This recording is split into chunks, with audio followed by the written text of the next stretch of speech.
Welcome back to the Senior Year Game Plan, where we are helping students, parents, and career changers to navigate the best career paths for the future. I am your host, Michelle, and today we are diving into a topic that is a total game changer. We want to talk about apprenticeship. We are talking about how you can earn while you learn and to get a head start into high-paying careers without drowning in student debt. And I'm not tackling this alone. I have my amazing co-host, Amari Biru, with me, and she is a senior at Forest Hills High School. Hi, Amari.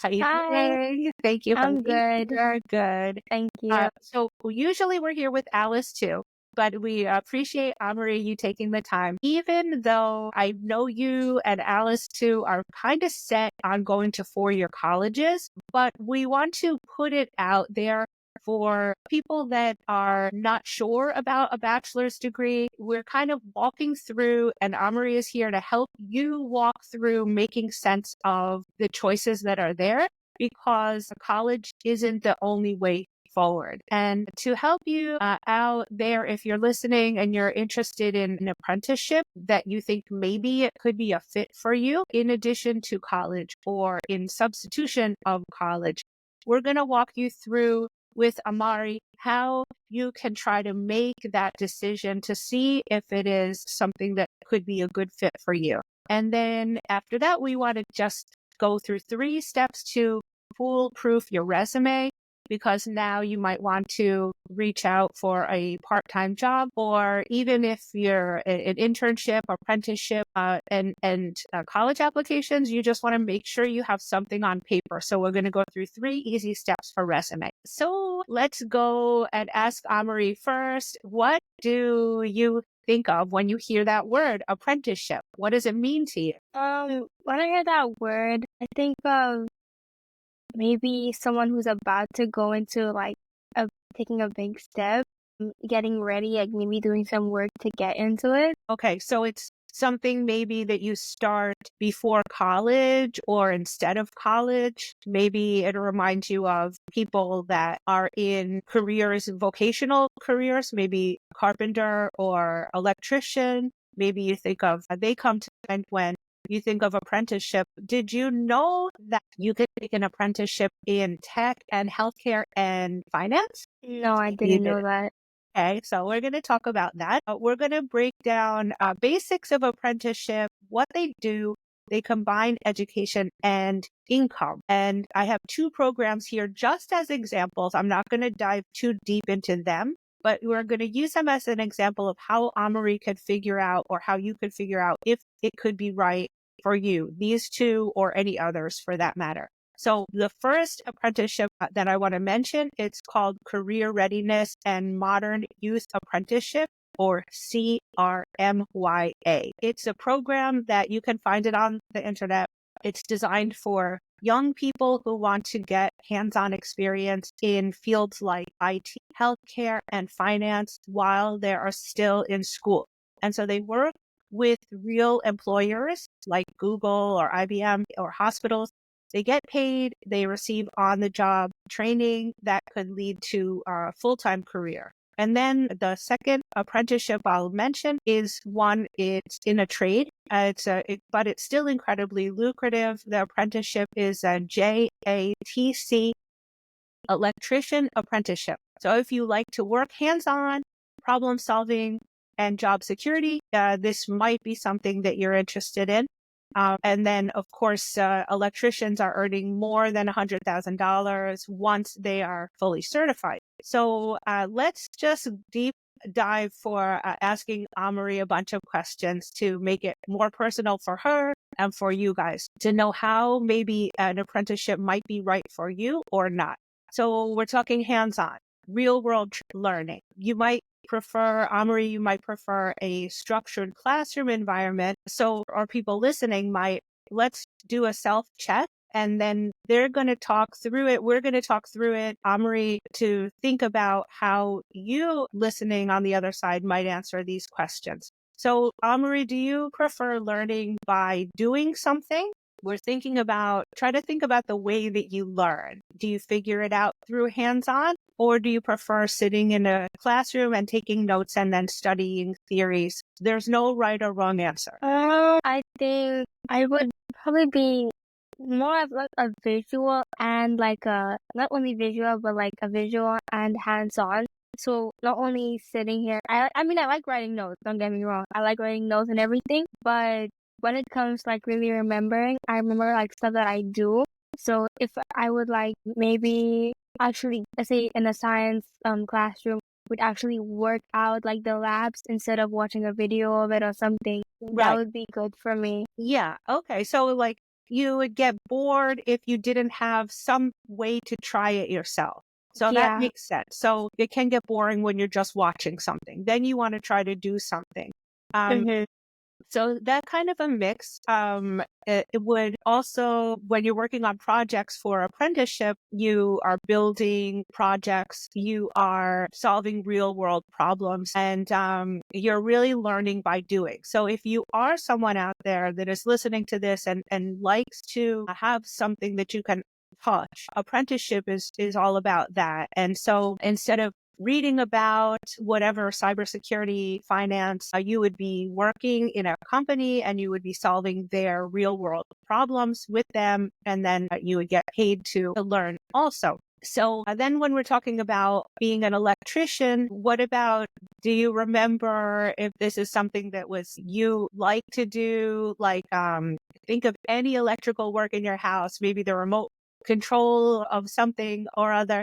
Do you like to play around with the circuits, or maybe you're somebody that likes to deconstruct a remote control? Your mom wasn't happy about it. So was that you, Amari? Do you kind of like to figure out how electrical things work? When you were saying it, I didn't think of myself because I'm not that type of person, but I did think of my brother because he does those things, but not me. Right. So Yeah. if you like to deconstruct things or like your brother, it might be a sign that it might be something that would be interesting to him to be an electrician. You are working with wiring and circuits and hands-on problem solving all day long. So even if you're talking about DIY projects, do you do some of that? And even it might not translate to electrical stuff, but if you like DIY, it might be something that would be a similar type of skill for electrician. So Amri, are you into DIY? Yeah, DIY I am very into. Like from the time I was a kid, I would be looking at these YouTube videos and trying every single one out. I have gotten in trouble trying a few out, but it's memories and I know me and my parents, we look back and we remember we doing those crazy things, but it's always something that I really liked doing. Right. So, I mean, you might not have been playing around with electrical wires because you're like, Yeah, thought it well, was too dangerous, even though you don't have to worry that if you don't know what you're doing, because apprentice, they are teaching you everything step by step. So again, while you're earning money, you're learning how to be an electrician. And so a good thing about being an electrician is you're always doing something different. Maybe you're working in a building one day, maybe you're fixing something in a hospital another day, or you're installing some electrical system in a high rise. So it's never boring. So again, you don't need to know. They will teach you and you get paid to do it. So another question that arises whether to decide whether apprenticeship might be something that you're interested in. Are you comfortable working in a professional setting early? So I'm going to set this up, Marie, before I just land you that question. That apprenticeship would put you in a real workplace, sometimes as early as high school. And then you are interacting with professionals, and then you're responsible for like real tasks and then managing your time. So that could be exciting to you or it could be intimidating to you. I mean, for real, you're used to talking to teachers and classmates, but working with adults in an office might feel big. So what do you think about it? it does sound like a big step from going from a classroom to an office job. I feel like that's where like the shadowing comes in. So before I would take that step, I would maybe shadow someone first or go check it out, maybe like walk around to see them in the job, doing the job, and picture myself in there, maybe then I would feel like more comfortable going into it. I feel like I am able to do it, and anyone is able to do it once you think that it's for you, maybe. And then maybe just getting a heads up of what it's like, what you're going into and what it's like before actually just putting yourself out there. Yes, I actually do see myself doing it. I see like it's probably a step everyone's eventually gonna take if you wanna like do something that's entailing an office job or maybe working for a doctor and not actually being a doctor, maybe like the assistant or something. Different things really do contain like being sitting at a desk, working with computers and people coming in.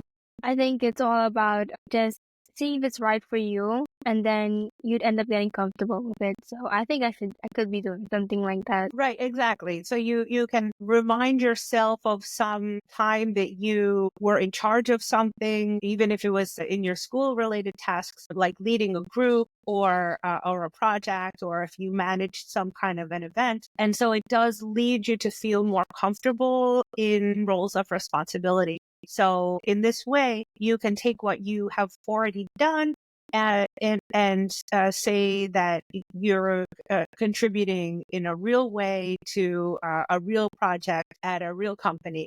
So you've already done it, like you mentioned. You just have to think about how that can translate now into a work world in order to be more comfortable with that. So you have some kind of, with an apprenticeship, ownership over your work. You're not going to be just thrown into the deep end. You will have mentors and supervisors guiding you throughout the steps. So another factor to consider is if you want to start to earn money. So not everybody needs to and would rather take the time to slow it down. And if you're fortunate enough to be one of those people and you don't have to work, good for you. But if you want to talk about starting to make a paycheck while you're learning, it just depends. If you're okay waiting 4 years until you start to earn your first real salary. So that's a personal thing. What do you think, Marie? I mean, it is a personal thing. Maybe you know somebody that really needs to start making money. Maybe that's you. Maybe you know someone who's struggling with the student loans and you don't want that. So what is your take on like getting paid for some kind of internship or apprenticeship? Or do you think that it would be like limiting you because then you have to do that and go to full-time college? I think internships and little jobs while going to school, especially in college, is like a great idea. My sister did it like the first few years. I'm not sure when exactly she stopped working, but I'm pretty sure she did the first few years because I mean you're gonna be in college far away from home. You don't want to be asking your parents for money. Maybe just to get lunch one day, you don't want to you want to get groceries, you want to go out with your friends. I think it's a great way to make some money, and especially if it's an internship, you're also not going to be really losing anything because your time is going into something valuable towards what you want to do for your future. Plus you're going to be getting money and then you're going to be exposed to all these different things and you're going to know what you're into. I think it's a great idea, even if it's not an internship, even though it's just like a regular job or anything. I think it's still a good idea. You're getting that income. Though it's taking time and it's just going into a regular job, maybe like a waitress or at a library, I think it could still be useful because you're getting the money back to pay for school or whatever it may be for. So it's just also about time management and everything. So it's manageable. Right. And if you do an apprenticeship with a company, a lot of companies offer some kind of tuition assistance. So they will, if you want to get a degree later on, they will help you do that, help you pay for it. And then, so some people actually start with an apprenticeship, they get the stable job, and then they decide later if they want to go for more education. So another question is about structure versus freedom. So some people really like having a clear path, like A leads to B, that leads to C.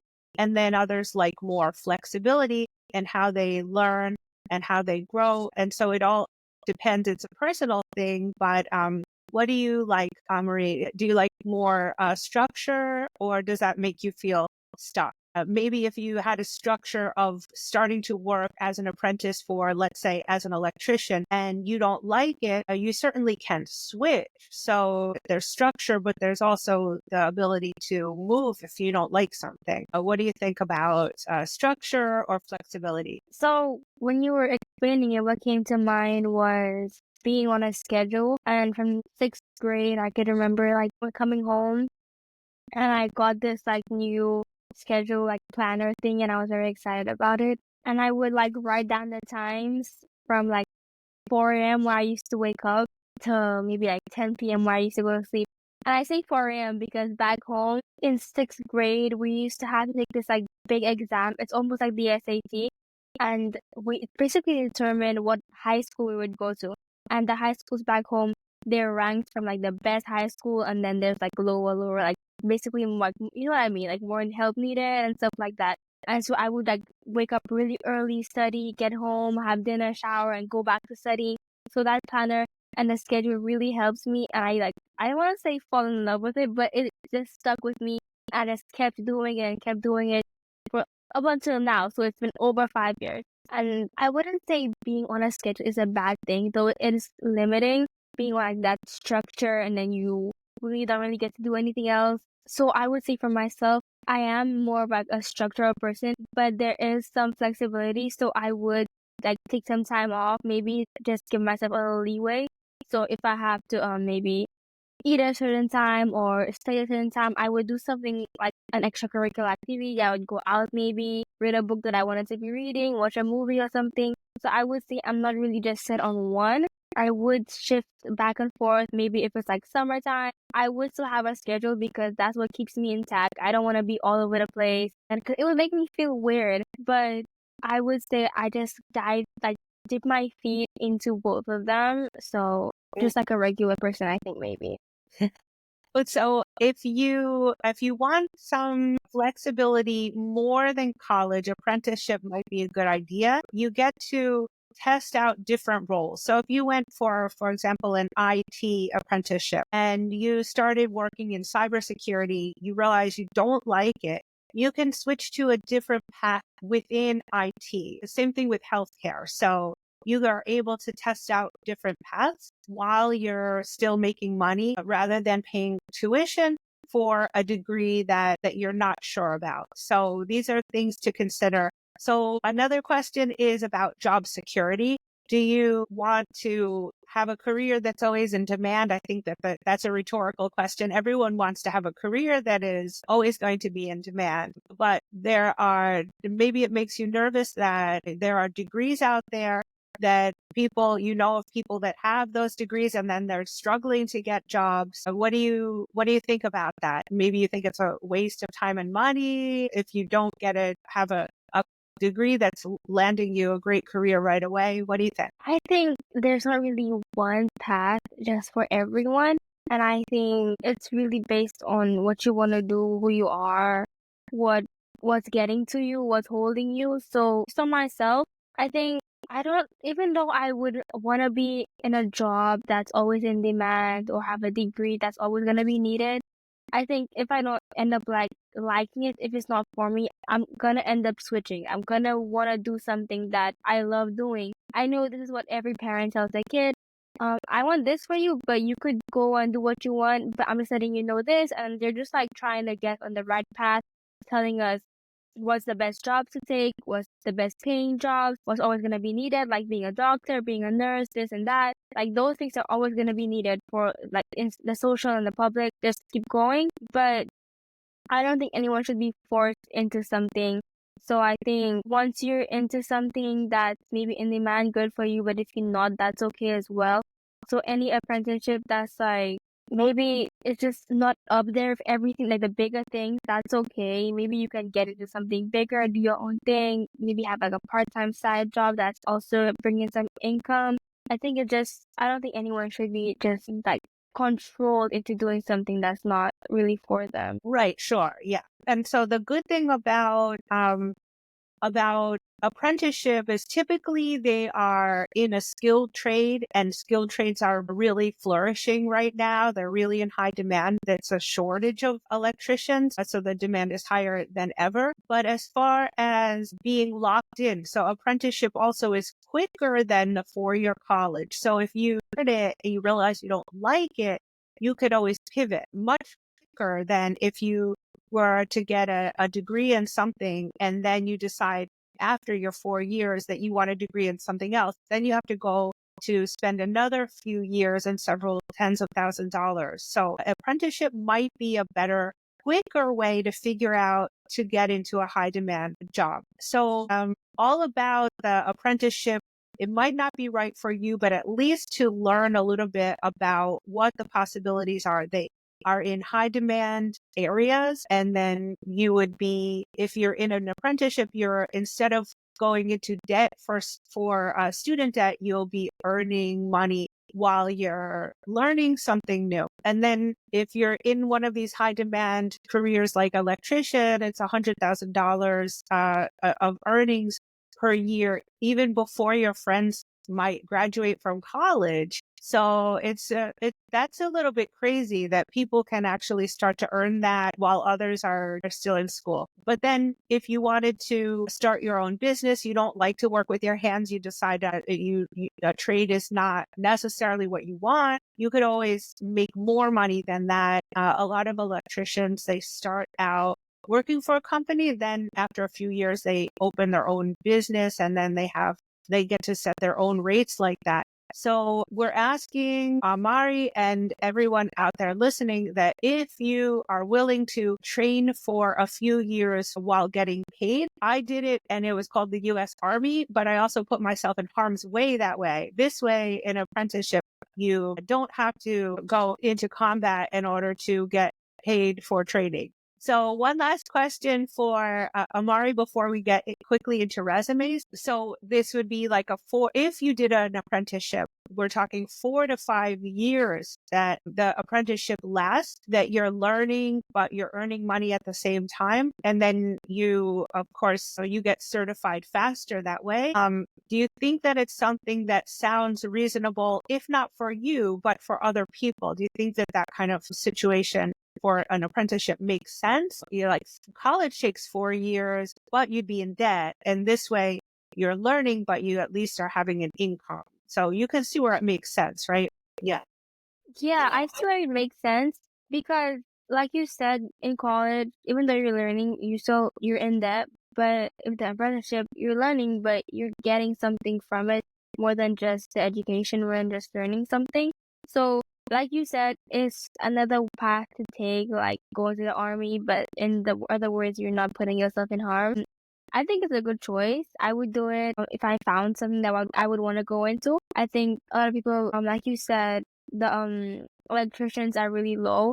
So maybe if that's inspiring to you, maybe it's not a bad thing to know how to do. I mean, it's always gonna be That was needed. just an example of a trade. Yeah, So we're yeah, talking other IT and healthcare and other type of apprenticeship as well.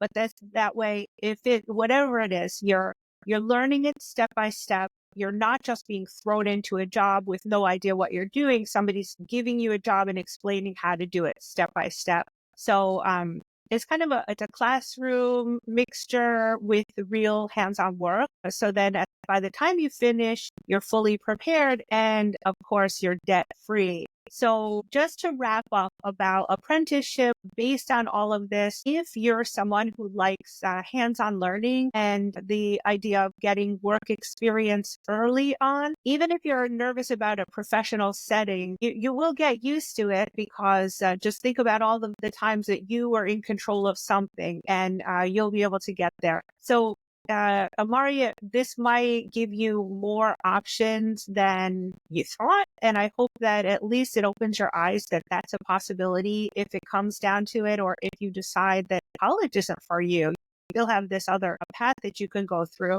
Or you could start apprenticeship now and do college later. And that would make you start to earn money now and then get experience now. So again, apprenticeships are all about getting ahead without getting in debt. whether it's an IT apprenticeship, healthcare, finance, skilled trades, there's apprenticeships that can help you to jumpstart your career. And again, I had mentioned it was called JATC. You can go on their website and find the information for or any of the local electrical unions that you live near for open apprenticeship, but I will drop the links in the episode description. But now I want to talk about brushing up the resume, because if you are looking for an apprenticeship or if you're looking for a part-time job, even if you're in high school and you have never worked before, you still need to make sure that you're ready to apply to something, that you have the bare bones of a resume. And so I think 3 easy steps to shoring up your resume is the best ticket. So the first one I'm going to talk to Amory about, it's highlighting your skills. So even if you don't have any work experience, if you're a teenager, and it doesn't mean that you don't have any skills that are valuable. So we need to dig deep into your skills that you might have. We're going to explore this. Basic general skills like problem solving, teamwork, communication, reliability, and adaptability are things that probably, if you think about it, you can put on your resume too.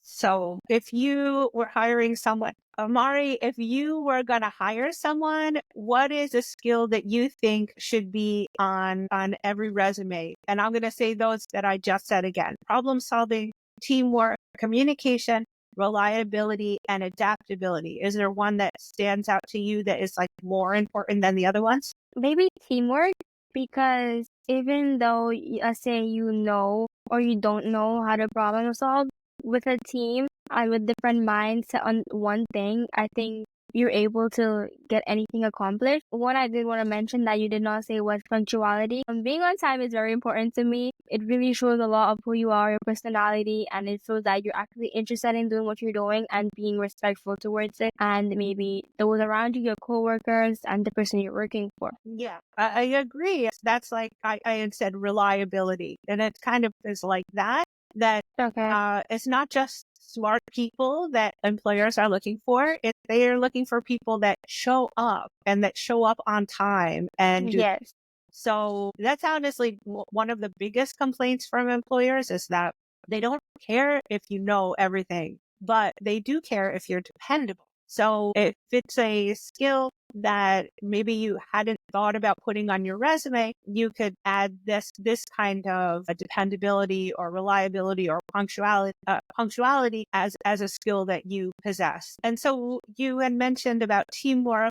Maybe we mentioned problem solving. So what about problem solving, Amri? Like if you're figuring things out on your own, that's valuable, right?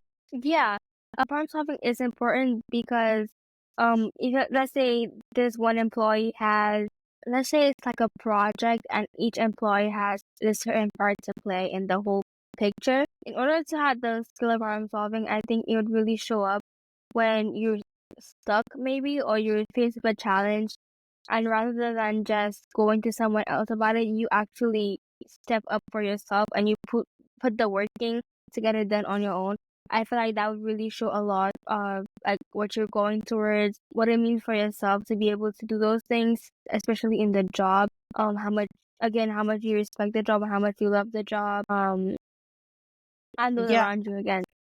Like people your age, especially, you do problem solving so much better than even people my age. Like you know how to, if you don't know something, you Google it, you go to YouTube and you watch a video tutorial on it, or you figure it out on your own more than I've seen older generations do. So this kind of taking initiative instead of being told what to do is definitely a skill that I would say you have because of the generation that you're coming from. You have these kind of things at your fingertips, but you know how to use them, or you're used to using them. So a couple of other skills that you probably possess, if you think about it, that could make your resume stand out is creativity. If you've ever designed something, a PowerPoint presentation for your final project at school, or built something, or solved a problem in a unique way. Even if it's at school, that's a big deal. A tech savviness that I just brushed upon, like you probably are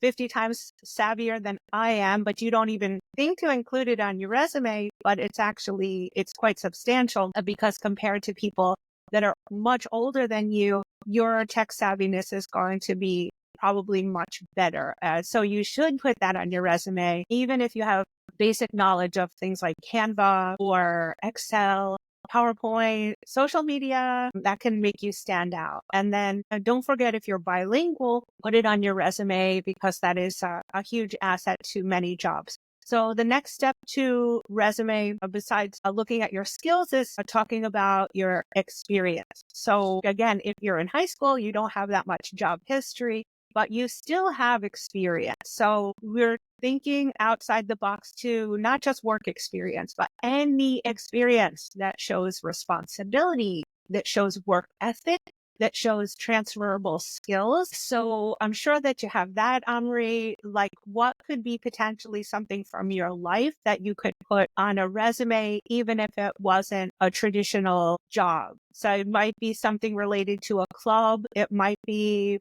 I know with Alice, it would be something like robotics team, but somewhere where you solved a problem, maybe worked as a team, met deadlines. I mean, you could talk about this podcast because you are doing like all of the above for that. But even if you don't think of something off the bat, these are the type of thinking that you want to do to stretch yourself of what are your experiences. So is there anything that you can think of that I just maybe touched upon that that is something that you could put on a resume, like working as a team or meeting deadlines? When you were just saying that, I remember this one job I had working at a water park when I was my first job when I was 16. And then every month, I think, or I don't know what the range was, but they chose an employee and then they put the picture up on the window and they wrote like 3 things they were like good at and that would stand out. And I made employee of the month one time, and the 3 things that were up there was honesty, flexibility, and team player. So I would say maybe honesty would be something that's really good for me. Like I'm always honest.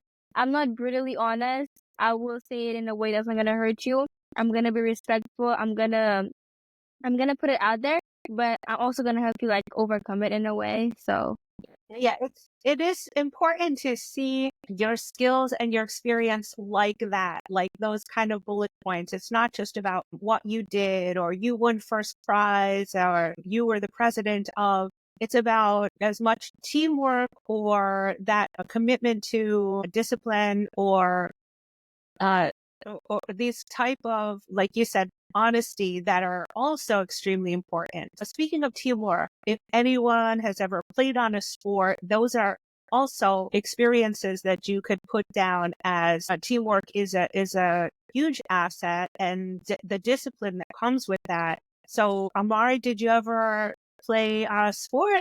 Are you on a team or were you on a team? I'm not currently on a team, and I regret so much not joining any team because I miss it so much. But I used to run track. I played. It's called netball. It's almost like volleyball. It's like a little bit different. I also played soccer.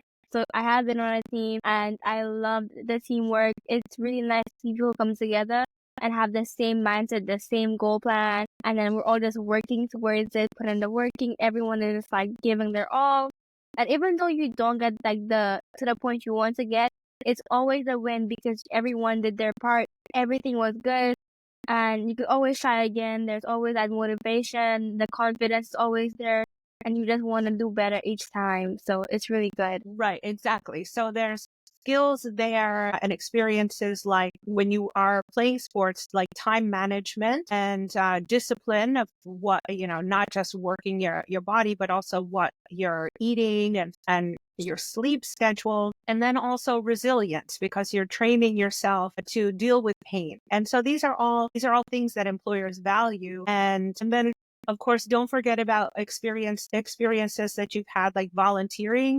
So if you've ever helped out at a community event, that should go on the resume.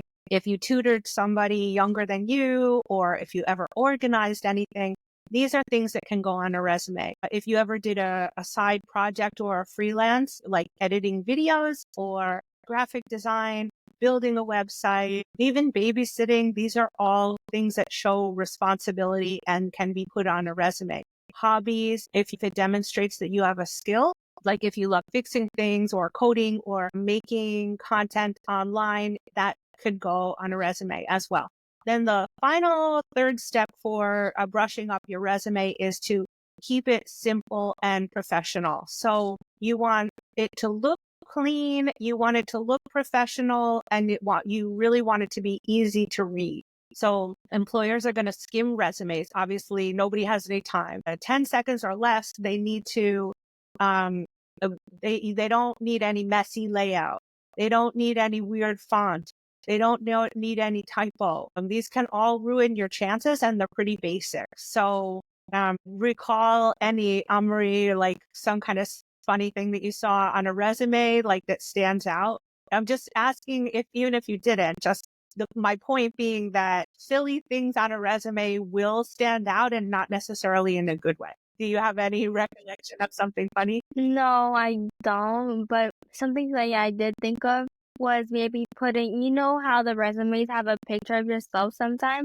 Maybe putting that picture in a word place, like in the middle of the paper would not be a good idea. Or listing your skills somewhere, maybe in the beginning. Most people have their skills set towards the bottom, or maybe the phone number or the email. Like, it's just like also the placement. So it would be weird to have those things placed differently, not really differently, but like in the wrong places, basically. Okay, right. So layout. Yeah. Also, some people have their resume is way too long, and that if you're my experience, maybe I have a longer resume, but nobody needs a fast food working at McDonald's to be 5 pages long. So really 1 page is all anybody needs for an entry level job or an apprenticeship. So again, we want to keep it easy to read. So with the simple font like Arial or Calibri, Times New Roman, you want it to be well organized. So really you just want a skills section, an experience section, and an education section. And then error free. You just want to make sure that you spell check and that nothing looks worse than misspelled words. Then, of course, you do want to customize your resume for each job. So if you are looking at a listing you want to apply to and it says it's asking for something specific like detail oriented, you want to mention detail oriented in your resume somewhere. So you want to cater your resume to each job just a little so that you catch their keywords that they're looking for. So I want to make sure that you know how to make your resume stand out. Are you, Amri, more confident now about putting one together, or how is your resume? Do you have one? I'm sure you do. Yeah, I have one.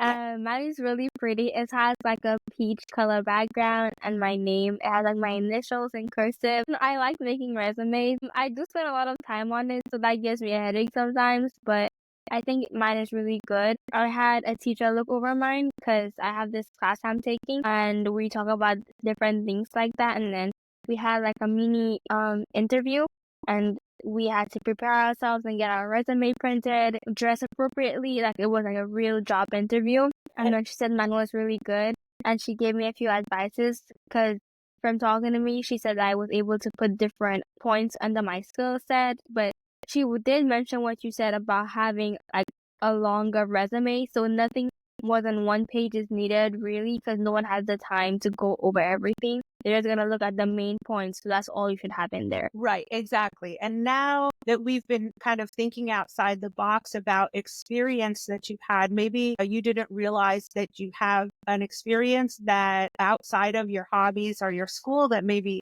that we talked about it, you could maybe come up with something else that that would be appropriate for your experience and your skills. So, and then of course, fitting the job description more closely, like we said, you want to put in one or two of their words, their keywords that they use, so that your resume is going to pop up when they're searching for those keywords like detail oriented. So that makes sense. And I will end the discussion. Amari, I am really appreciating your help and your feedback for everyone who's trying to figure out here whether it makes sense to go to college for 4 years or do an apprenticeship. An apprenticeship, let's remember that it's learning and working. So to do an apprenticeship and go to school full time is probably not going to make sense, one or the other. If you've made up your mind that 4-year college is the best decision for you, I'm not trying to discount that because it has a lot of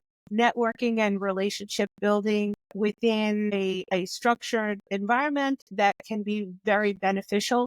But if you are confused or lost or thinking that you don't know if college is the right fit, we're giving you some more options right here. So if you're listening to this, take a few minutes to write down your skills, write down your experiences and your interests, and then use these steps that I mentioned to polish up your resume and then start applying to apprenticeship if that's something that you're interested in. Of course, there's going to be the links that I put in the description to help you get started. So please don't forget to subscribe and like and share this episode with anyone who needs to hear it. Thank you, Amari, so much, and we will see you next time. Thank you. Take care.